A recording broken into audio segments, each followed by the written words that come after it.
Are you sick of even hearing yourself say, yet again, I'm on the edge of burnout. I feel like I'm about to burn out. I feel so burnt out, so overwhelmed. I just need to stop. I just need to get past this certain point. I just need to stop the pressure somehow. And your body literally wants to go die on the couch, but your mind's going a million miles an hour and you just don't feel like you can stop because you don't feel like you've done enough.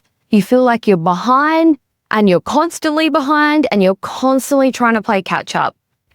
If that is you, then you absolutely are going to want to listen to this episode because what I'm going to share with you is actually what's behind that pattern. Because anything you do to try to shuffle your circumstances and lighten your load is never going to last if you don't address what's underneath it. So you might have even tried before getting rid of a project or, oh, I'm just going to say yes to less things, or I just need to take something off your plate. And you take something off your plate, or you have a sick day where you do lay on the couch all day, but the pattern doesn't resolve. It just sort of comes back again and you find yourself feeling behind and burnt out again and like you can't stop, you can never stop, you have to keep going, you haven't done enough yet. And, all those strategies to try to just shuffle things around and lighten your load never last. Okay, so I'm going to tell you why that's happening. Like, what's the thing underneath that's actually the thing you need to address that's going to stop this pattern continuing to play out, and exactly what you can do right now. If this is how you're feeling, if you're in a place right now where you feel again burnt out and behind under that pressure, struggle, and push, this is a process that you can go through right now to break it. So let's get into this episode. Okay, I'm creating this episode actually because this is something that comes up, I would say, every single week, and if not every single week, at least every second week with someone that's in my mastermind that I run, Feminine Mystery School. So in Feminine Mystery School, I am teaching and initiating women into how to run their business with their feminine nature and from their turn on. So it's being directed by their highest soul's purpose, the contribution, like their gifts, talents, and abilities that are unique to them that they want to bring out in a business, right? So that is, that's how we're coming at it. That's how we're coming at business in FMS, Feminine Mystery School. And yet, still continuously, every week, if not, as I said, every second week, at least one person is having this struggle with feeling behind. And so it's something, I guess why I'm sharing that is that it's something that I'm constantly addressing with people. It's like a core foundational thing that I address with clients and work on with clients, and also consistently address and work on with myself, because it's also something that consistently comes up for me. And I'm going to tell you why. So when you feel like you can't stop and there's just so much pressure on you, you've got a million things you needed to have done yesterday or the week before, and that pressure is descending and pushing in, and all you want to do is just make everything stop, you are under your belief of not enough. So I'm not going to go into this in depth because you've heard me talk to death about it in so many podcast episodes, but it is the nature of your ego to feel incomplete, to feel that there's something lacking, and whatever that is that's lacking is a threat to your existence, and so you must go and resolve it. And because your ego is your survival system, let's say, it's orientated around your survival, it's very loud, because whatever your ego perceives as a threat to your life literally it's perceiving it as a threat to your life. And so it's like, I can't stop until this is resolved. I'm not okay until this is resolved. And that's the feeling of behind, right? Is that I'm not okay where I am right now And so I have to get over there, and I can't stop until I get over there. And I've got a million and one things to do to get over there. And I'm actually anxious that I'm even ever going to get over there because I'm feeling incomplete about myself. And so then that creates the pressure, and that creates the stress. And that creates the perception that you do need to do these 101 things now, right? Because where you are now is not okay. And that's the fundamental thing that drives the pattern. And it does a few dysfunctional things. The first dysfunctional thing that it does is that it convinces you that, you know, because you're in this position that is lacking and you need to quickly get over there, you need to quickly get more followers, get more success, make more money, have more of something, because right now you're feeling incomplete. You're feeling like something is not enough about you. Once you get to X point, once you reach this income level or this number of clients or this number of followers or this whatever, then, so this is how you can know this is what's happening. Then you're like, oh, everything's going to be okay. Then I can relax. Once I'm earning that much, then I can relax. And that's an illusion, because once you're earning that much, then you're freaking out about, how am I going to keep earning this much? How am I going to sustain this? What is this a fluke? It's a hungry ghost that never ends. It's the dangling carrot. It never ends. It's an illusion. It's an illusory thing, because it comes from the part of you that feels incomplete. So even once that part of you is going, okay, when we get these conditions, then we'll be okay. But once you get those conditions, that part of you is like, yeah, but what about now? Because that part of you fundamentally feels incomplete. It's never going to be resolved by those conditions that it's telling you will complete it. It's a mirage. Literally, those conditions are a mirage. Does life get a bit easier and you have to deal with less tension and pressure when you're in a more financially comfortable position? Yes, but it's not that suddenly you're okay. Like, you're not okay now and then all your problems are solved once you get there. That's what your ego will convince you. That's not the way that it works. So the dysfunctional things that it does is that it tells you, yeah, because I'm in this lacking position, I need to do everything possible to get myself to X place, right? And so then that you've got 101 things on your to-do list, and you need to do them all. You need to do TikTok, you need to do YouTube, you need to do Instagram, you need to do Pinterest, you need to do Substack, you need to do Medium, you need to do interviews, you need to do a podcast. Like, you need to do and you need to have a website, and you need to have a quiz, you know, that you design that has people come out into 4 categories, and you need to have email nurturing sequences, and you need to have upsells and downsells and tripwire. Like, there's so many things that your brain's telling you need to have, and you need to have them all now. Like, you need to do them all now to get there. And this is an example of, like, in a business sense, you might be experiencing this, you know, in different ways, but just as an example, all the different social media platforms and ways to market yourself. And so when you're operating from the motivation of resolving that incompleteness and the investment that, you know, in the idea that there is something wrong and not okay with where you are now, you can't actually very effectively determine priorities, because you feel behind and that you need to get over there and you're lacking. You then everything becomes a competing priority. You got to do everything, and you got to do it all yesterday, basically. And so then that creates a dysfunction in how much you actually are convinced that you need to be doing right now. Because if you're in that state of burnout and behind, you don't need to be doing everything that you're telling yourself you need to be doing in order to be effective. And in fact, you will be much more effective if you don't, because it is ineffective to operate from that pressure and try to do everything and try to do it from a burnt out, drained energy. So that's one way that is dysfunctional. The other way that it's dysfunctional is that it literally cuts you off from your creativity and your genius. And that's your greatest asset.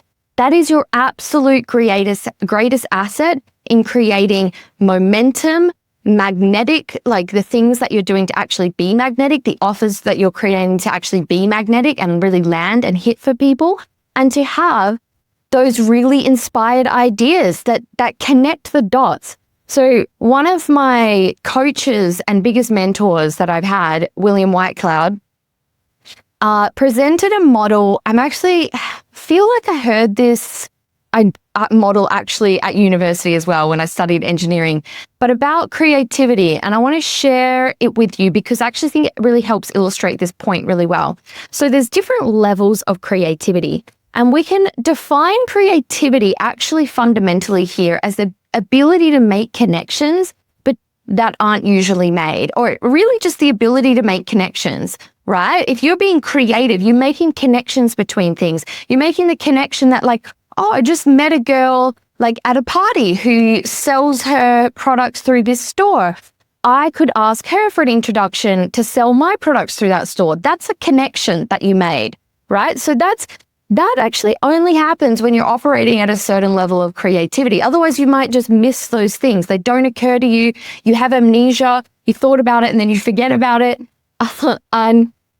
So creativity is being able to make those connections. And the more and more creative state you're in, which the way that I frame it and I find so helpful to look at is how turned on are you? Like, how turned on are you about life, about what you're doing, about business? What is your level of turn on? Your level of passion and life force and creativity and joy and pleasure and passion. Sorry if I said passion like 5 times. That's your level of turn on. And that is directly proportional to your level of creativity. Now, caveat, that doesn't mean you have to feel amazing all the time or you always have to be on top of the world. I could do another episode where I break down that a little bit more. But just for the purposes of this episode, that's one way you can gauge what is your level of creativity. So if we look at these levels of creativity in the way that they've been presented to me by my coach and mentor, we got the lowest level is okay. Now for me to remember, because I wasn't planning to use this analogy. Unconscious imitation? No, that can't be it. Basically the lowest level is where you just completely don't even know what you don't know. And then the next level is I think actually I'm mixing up in my brain the way that I learned it at university and the way that I learned it from my coach. But okay, I'm really stupid, guys. But it's like, it's like the next one is like becoming aware and then trying to imitate it. And then, so I'm going to do it in broader strokes, right? The first one is, let's say you just have no skills or ability in that area. And so like you're just trying to copy exactly what other people do because you don't actually get it. You don't have any like embodiment in it. You don't have any connection to it. And then we'll go a level up to where it's skilled imitation, where you're actually become very skilled at imitating other people. And then we go up another level and we get to innovation, which is where, you've been a skilled imitator and now you can innovate a bit and sort of like shuffle things and, build on some of the things you learned.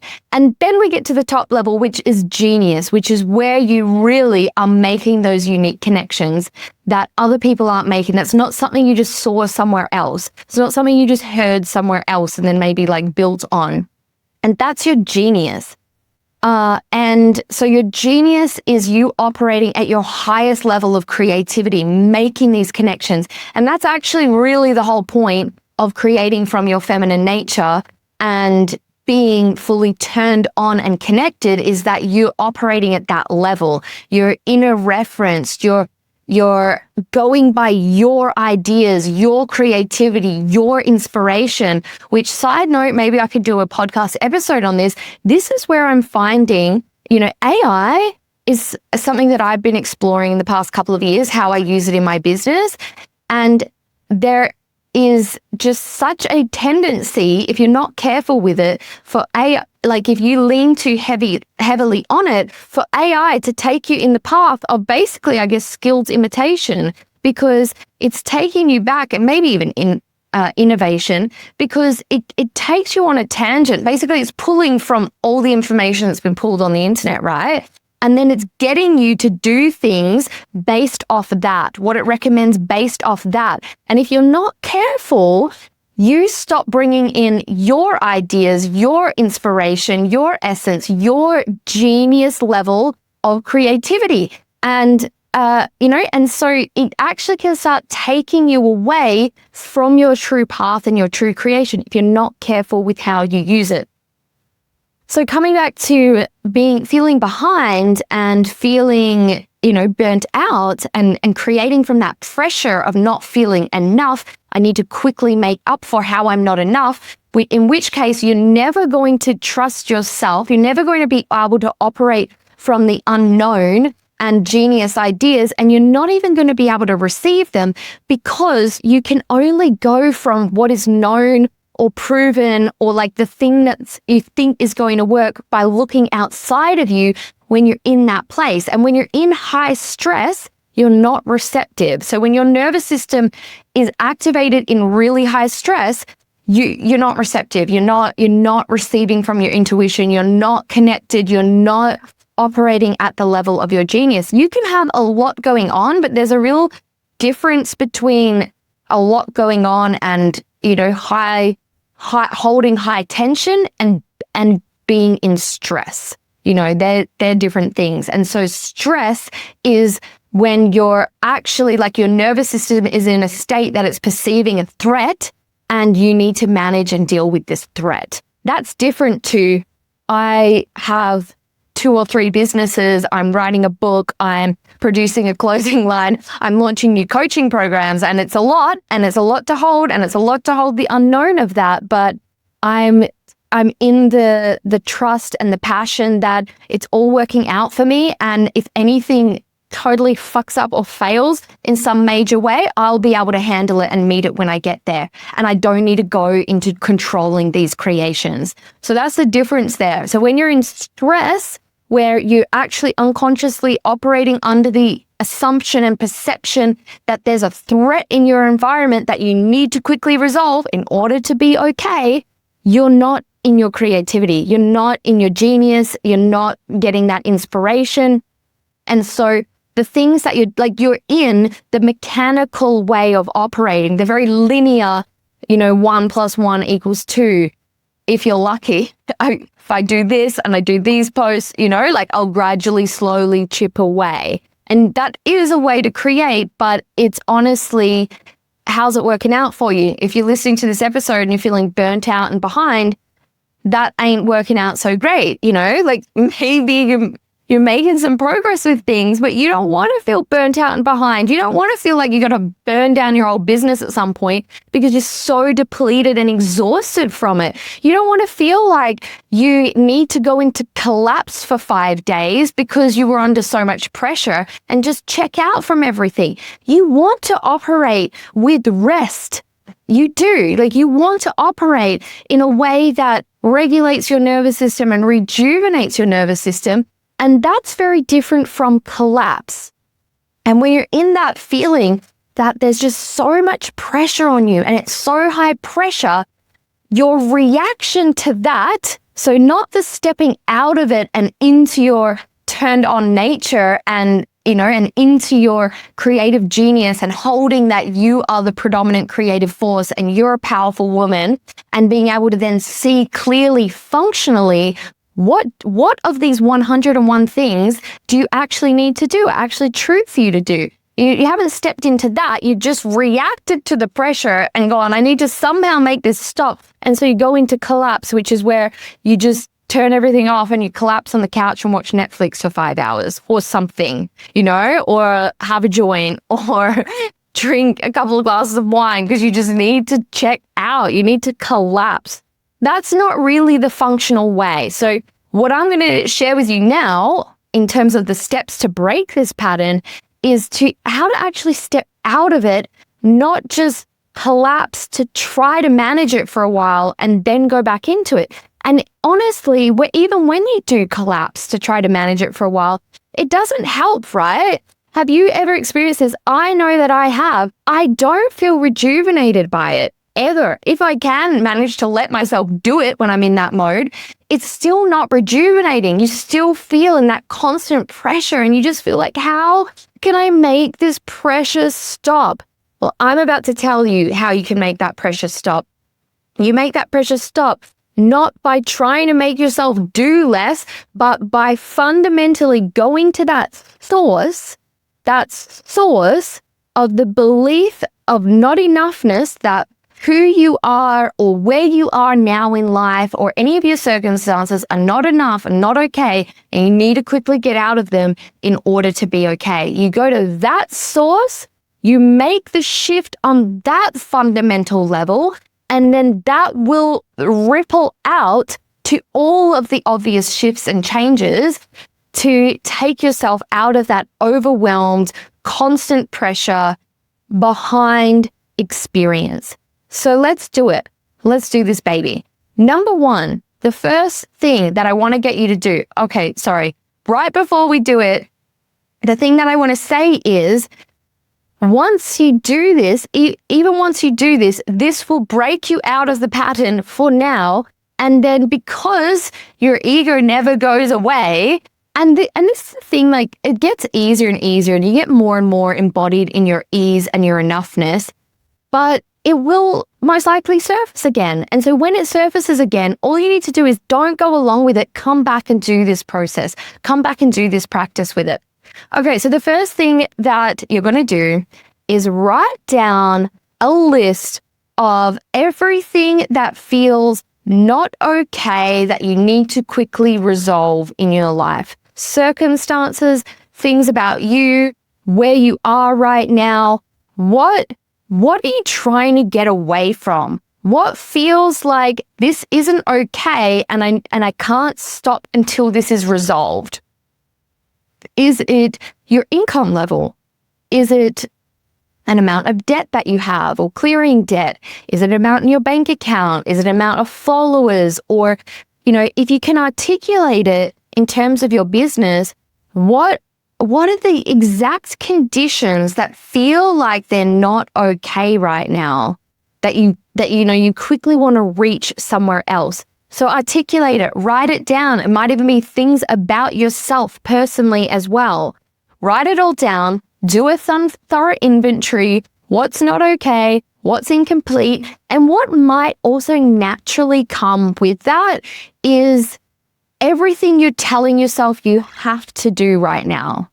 So that's like a 1B. 1A, all of the conditions in your life that feel wrong, not okay, unsafe, inviable, need to quickly resolve, and then you'll be okay. So the conditions, and then 1B, what are you telling yourself is everything that you have to do right now in order to resolve that? So that's number one. This is going to be great. So juicy. Oh my gosh. This is just like, this process is simple, guys, but it works, right? So if you need to pause this episode while you do that, hit pause, write it down, and then come back. So number two, what I'm going to invite you to do, and if this feels edgy for you, I'm going to invite you to do it just right now until you get to the end of this process. If you want to undo what you've just done in what I'm about to tell you for part two, afterwards, go for it. But right now, for part two, what I'm going to get you to do, we've also got a part... hang on, I'm just looking at my notes because I haven't looked at my notes this whole time, and I did write some notes for this episode. I was right. It's part two. It has an A and a B as well. So part 2A is this is going to take a little bit of spiritual fortitude, is to just make peace with the list that you wrote in one part A. So this list of circumstances, things that feel incomplete or unresolved. And so right now there's some part of your brain that's saying, this is not okay, we can't accept it. What I want you to do here, the 2-part A, is to accept it and allow it and just make peace with it being as it is and that you don't need to change and resolve it. This is huge. This can be intimidating. I know, because I do this all the motherfucking time with clients, as I've told you. Literally, I cannot tell you how much of this is a core, foundational, common thing that comes up that I work through with people. And sometimes your brain tells you, no, I can't allow it. I can't make peace with it because that means I won't do anything about it and then we'll be stuck here. And that is your survival brain still convincing you that this condition makes you inviolable. So what I want you to just wholeheartedly do for this practice is just try it on, because actually allowing it is what unhooks your brain from the stress response and being fixated on needing to resolve this threat, which is what you have to do to be able to see your situation functionally and able to see actually the true functional action. So if you want to break out of the jail of having 101 things on your to-do list that all had to happen yesterday, and you feel super fucked up that they haven't and you didn't, then trust me, wholeheartedly just try this step, because it doesn't mean that you won't take necessary steps to continue to step into what you actually really want in your life and business. It does the opposite. It supports you to take those steps in the most functional way. This takes you out of the threat alarm system. And that is what you must do if you want to break this pattern. If you want to stay stuck in the jail of burnout and feeling behind forever, then sure, don't do this step. But if you want to seriously break out of it, you got to do this, okay?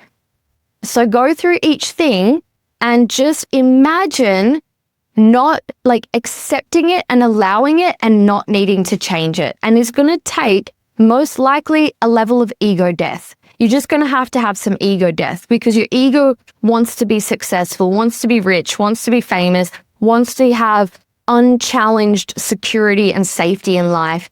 And you just have to have the ego death to go through this. So you're going to go through each one and just go, okay, I'm just going to let that be as it is and imagine I don't have to fix it or resolve it. Just for now, I don't have to fix it or change it, and I'm just going to let it be what it is. Then let this just be, this is what my life is. And that's okay. And if you're still really struggling with this step, you've got to go and find the episode on my podcast somewhere closer to the beginning that is titled something like The Magic Power of Vulnerability, because I will take you much deeper through this part in that episode. Okay? So that's 2A. 2B is to now essentially do the same thing, but with what you're afraid is going to happen if your current circumstances don't change. So you've got your current circumstances that some part of your brain has been resisting and perceiving as a threat to your life and existence. You've gone through allowing them. Now, what you actually want to do is go, okay, what am I afraid is going to happen in the future if I don't fix, quote unquote, fix these things? What is, somewhere in my brain, my survival part of my brain perceiving is going to happen that I am just so not okay with? So let's say, okay, your income is at $5,000 a month and it's not feeling great, or it's under your expenses or something, and you're like, okay, I got to resolve this, right? So what are you afraid is going to happen if you don't resolve that? And write that down. And then 2B, after you've written that down, is to accept those fears, those potential outcomes as well. Because if you don't accept them, you're going to stay stuck in a stress response, which will keep you stuck in feeling behind and burnt out. That's just as simple as that. And so it ain't fun. It don't feel good to accept those fears and what you're afraid is going to be the outcome of not quickly resolving and fixing your circumstances. But it's going to give you the freedom in your consciousness that you want and ultimately serve you 100 times to actually creating the life you want. Because creating the life you want is so much about breaking through the illusions that your brain is convincing you about how you're inviolable. And then it sends you off on a side quest and dysfunctional action to go and resolve that. And you don't take the bold action from not knowing, from your creative genius, that is going to take you to the life you want. You have a natural ability and a natural guidance system that's actually guiding you towards your highest good and the fulfillment of your true nature and purpose. If you don't do this, you can't live in connection with that guidance system. You go back to the guidance system of your survival brain, your survival mechanisms, and that is informed literally by your childhood and the past and what everyone else does and what is known. And so that's just not an effective way to create the life you'd love. So 2B, what are you afraid is going to happen as a result of not fixing what your brain is telling you is wrong and out of place? And to embrace those fears as well. Allow them. Allow it to be a possibility. It's not what you want, but allow it to be a possibility. If you can genuinely learn to practice this, it's going to change your life. This is one of the chapters in my book, Be Unacceptable, which, if you're watching this on video, I actually put in the book. I published it last year, Be Unacceptable. And part 2 of the book is giving you the code, these really simple tools that will continue to break you out of your contraction so that you can be connected to your higher guidance system. And as the tagline of the book says, daring to live the life you're meant for. So that's going to be your 2B. So what we've now done in step 1 and step 2 is that we've essentially cleared we've shifted your consciousness from being locked in the survival perception and the survival state, and we've opened it up so that now you actually can connect with your turn on, with your higher vision, with your creativity, and with the part of you that's fucking powerful and fucking knows. It knows the next step. It knows the right things to be invested in, because you don't need to do those 101 things. Likely ever, at least not now and all at once. That's not an effective way to create. And so now, having done those steps, you've opened up your consciousness to actually connect with your vision, which you cannot do when you're trapped in stress. Trapped in stress is being trapped in your survival brain, okay? So now we've opened it up. So now step 3 is to connect with your turn on and ask yourself, okay, if I don't have to resolve all that bullshit right now, but it's like, I just don't have to fix any of that. What would I love? What would turn me on? What would be really cool? What would be playful? What would be delightful? What would be exciting? Do you know, I haven't thought of this, but this is actually, I've just basically been through a bit of a mini process of this in the last few days. I recently started doing YouTube specific videos to upload to my channel along with this podcast that I'm uploading. And I spent a couple of weeks, honestly, just deep diving into editing, how I can use AI to make the editing process so much faster, YouTube, learning some things about YouTube because I actually didn't know much about YouTube beforehand. And then just like, it's put me also in a bit of a rabbit hole of understanding much more about AI's current capabilities, which I think have expanded a lot just really recently with Claude Cowork and Claude Code.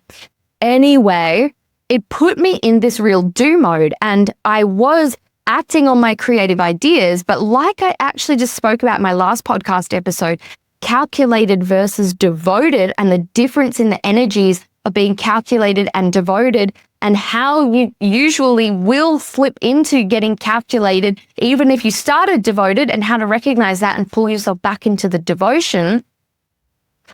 So I've been doing this for the past few weeks, and in my head, I just unconsciously was building up more and more of these rules about how things needed to be done and all the things I wanted to get done and the level to which I wanted to get things done. And it really started to take me out of my turn on. And I felt it. My energy felt really heavy and dead at the end of last week. I was meant to record this very podcast episode that I'm recording, which will come out tomorrow. I had planned to record it last week before Thursday so that I could give it to my assistant to do the processing on it, because one of the days she works is Thursday. And I didn't, because I realized I need to stop. I've been doing too much doing and no down regulation for my system, which is actually something I'm going to talk about in this next podcast episode coming out after this. Gosh, it's going to be so good. So definitely tune in on that one. And I could tell like my system had gotten quite tightly wound. So over Friday and the weekend, basically, I just addressed that. And then this morning when I came at work, and so last week when I was coming at work, not for the whole week, just for the last few days of last week, I felt contracted about it. I didn't feel in my turn on. I didn't feel creative. I actually, honestly, all I could feel was my self-conscious identity. Like, am I good enough? Does anyone want to listen to me? All of that self-conscious making it about you stuff, which is also a telltale sign that you've gone into your ego, is when all your focus is on yourself and how you're being perceived, if things are working out for you, blah, blah, blah. Something that connects you with your turn on is to be able to take yourself out of that and actually connect with your vision. That puts you in your turn on.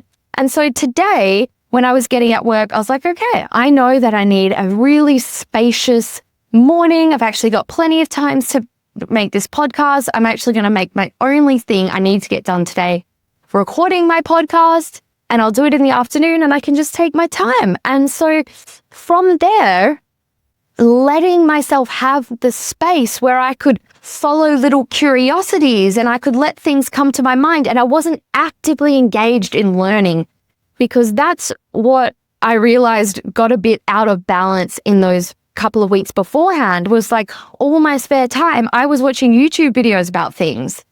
And so what I've done in the last few days, I didn't set a rule for myself or anything, but I haven't watched any YouTube videos in the last 3 days, and including today. And I've just let myself have that space in my mind and my consciousness, and then through that, just connect with my turn on. What would I love to do? What would be exciting? What would be fun? And actually what I ended up doing was I ended up reaching out to a couple of people about next steps in my clothing brand, Dare, that I've been developing, which is not something that I thought I was going to get back onto yet, because I thought, okay, I've got a bit much going on in my coaching business. I'm going to wait until a couple of those things are taking less energy from me, and then I'm going to get back to Dare. But when I was just in my turn on this morning, I was like, no, energy's been coming for that. In the past week, less than a week, actually, there's 2 people I've met that have, has been energy flow towards that I can potentially get to stock my products, and just connections. Again, it's a level of creativity. I made a connection that I hadn't made, that was already sitting there, that, I thought was a barrier, but actually that barrier wasn't there at all. I just hadn't even looked at it properly. And so I took all this action around that, and then I was like, okay, cool. So podcast episodes, what would I love to create an episode on? And I didn't do heavy brainstorming with AI, because I find that just takes me out of where my aliveness is. And then whenever I come back to look at those lists, when I do that sort of thing, I'm literally look at each thing I've written down that I maybe felt like, oh, that's such a good idea. That's such a good idea. And I'm like, I don't even know what to say about that. There's nothing alive in me to say about that. And so I just actually gave myself the space to write down what is alive in me to create some episodes around. What would I love to talk about? And I did that. So this next step is your turn on. What would you love to do? What would be fun? What would be exciting? What would be juicy? And just let that start connecting you actually with what you're turned on about, not the pressure of the 101 things that you think you have to do that you don't want to do, and all you want to do is collapse on the couch. Okay? So now you're connected with your turn on. I would love to do this. And then you can connect back to the true love of, the program you're developing or the thing that you're launching. Like if you just didn't have to do anything, you didn't have to do anything. What would you love to do? Where is your passion? And it might even just be something small, or it might even be like, look, I just want to sit, in a beautiful spot in the garden and have a cup of tea. And I have an intention that I want to write some content. And right now I just want to have a cup of tea in the garden. And when I do that, what I find is I go sit in the garden and have that cup of tea, and then all the content just starts writing itself. It just starts coming out of me, right? And that's what happens when you take all that pressure off yourself. But the only way to take that pressure off yourself is to do what we did in steps 1 and steps 2. That's the only way to create that internal spaciousness so you can access your turn on. And then the final step is to take that step. Take that step from desire, not from pressure, shoulds, the strategy, the plan, the way we've designed, we're going to achieve these outcomes. Sometimes you just got to throw that out of the window and let yourself connect with that current of aliveness within you and move. Just take the next obvious step from that, and it generates from there and it moves from there. So that's what I wanted to share with you in this episode. I hope that this has given you a structure that actually you can come back to and use repeatedly. And I've got plenty of other podcast episodes that dive deeper into certain areas of this that's just going to create more clarity and insight. Like I already mentioned, the episode I have on vulnerability, I should really memorize the name of it, but I think it's something about the power of vulnerability. That's really going to help you with that step 2 section and take you through more of a process for it if you feel like you need something more around that. And my last podcast episode, calculated versus devoted, it's called something like that, really goes through that difference between when you get sucked into that calculated way of operating and what the difference is with devoted, and how you can connect with that devoted energy. So I really recommend that you go and listen to those ones next if you want to dive deeper into some of the things we've talked about today. And also grab a copy of my book, Be Unacceptable. If you don't have it already, it's such a great book. You can get it on Amazon, paperback and Kindle, and it's really your guidebook to understanding exactly what holds you back as you pursue your soul path and takes you off, diverts you. And this exact code, the 6-part code in part 2, which is these incredibly simple tools that are so effective and they work and you can come back to them all the time, that is going to bring you back into your power. All right, I'm sending you so much love and I'll see you in the next episode.